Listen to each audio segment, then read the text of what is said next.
Item: SCP-1195.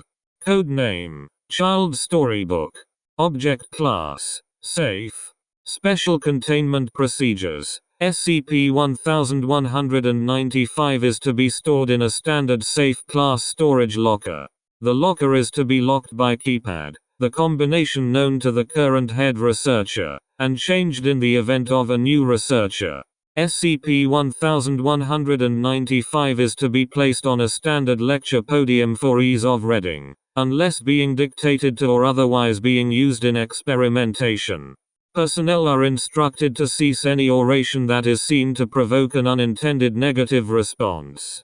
Description: SCP-1195 is a leather-bound book, approximately 25 cm x 17 cm of indeterminate origin and age. Carbon dating on the pages has given inconsistent results, and forensic examination of the leather matches no known species. It seems to have a variable number of pages, averaging approximately at 400. SCP-1195's anomalous properties become apparent whenever it is opened. Most often, the first page is found blank, and after a moment, the object will attempt to communicate via written text bleeding onto the page. It will always initially communicate in Euskera, but upon being responded to in any other language, it will continue to interact with the spoken written one instead. Its method of instantaneously understanding and learning new languages is unknown, and recommended for further study. SCP-1195 has demonstrated an ability to converse in Braille in experiments with blind test subjects. Upon being activated in this way, SCP-1195 will make one of various requests. See document 1195W37 for full list of requests. The most common request is to be told a story.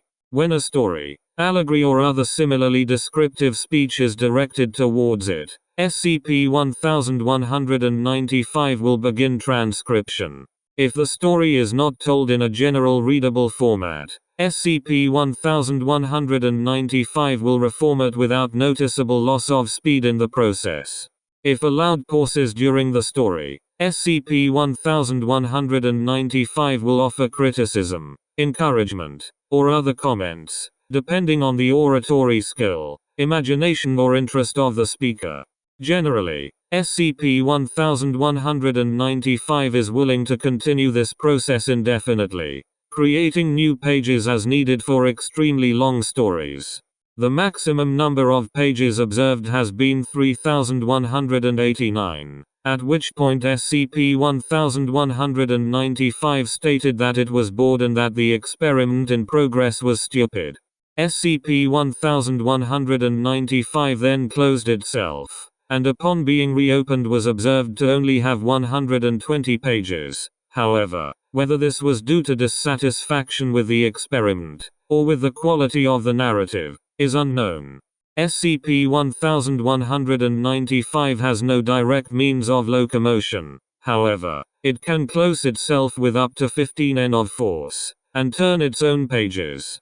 It generally allows itself to be handled by anyone, save those who have physically damaged it or angered it previously.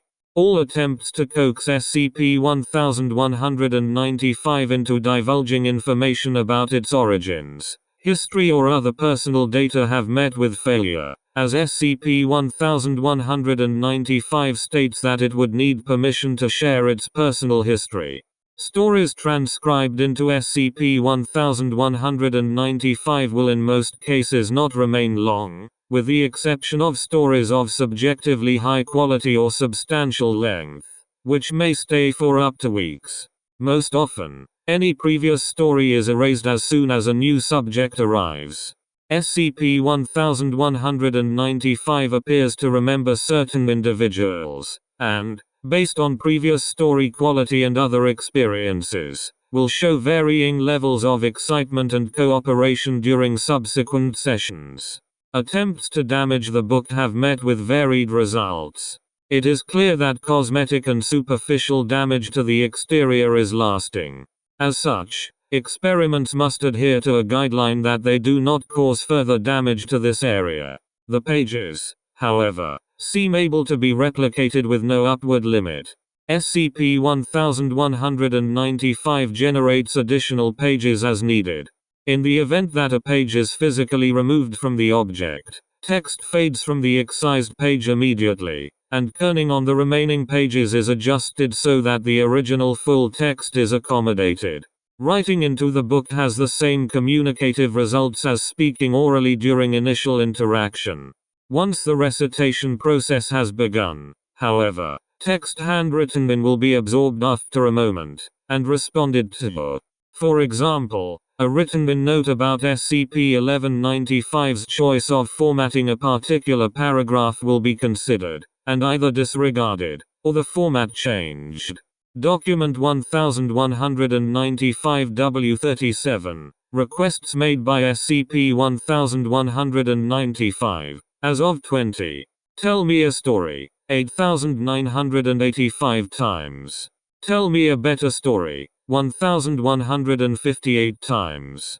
No kissy stuff, 972 times, in response to narratives featuring erotic or romantic content. Tell me a joke, 604 times.